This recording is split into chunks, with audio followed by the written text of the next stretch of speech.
అందరూ కూడా మీ దగ్గర ఉన్నటువంటి పుస్తకాన్ని తీసి 36వ పేజీ తీస్తే అధర్మశాస్త్రం అనే భాగం ఉంటుంది.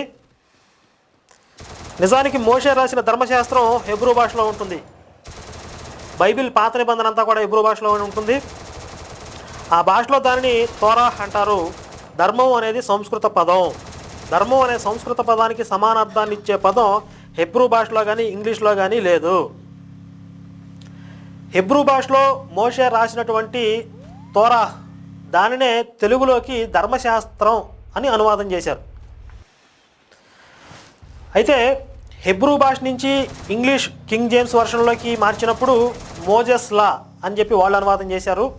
ఇప్పుడు మరి ఈ తెలుగు అనువాదకులు అయితే కింగ్ జేమ్స్ వర్షన్ తీసుకోవాలి లేదా హెబ్రూ మూల ప్రతిని తీసుకోవాలి. ఈ రెండింటి ప్రకారం తీసుకున్నా కూడా దీనికి ధర్మశాస్త్రం అని పేరు పెట్టడానికి వాళ్ళకి ఏ విధంగా కూడా అవకాశం లేదు.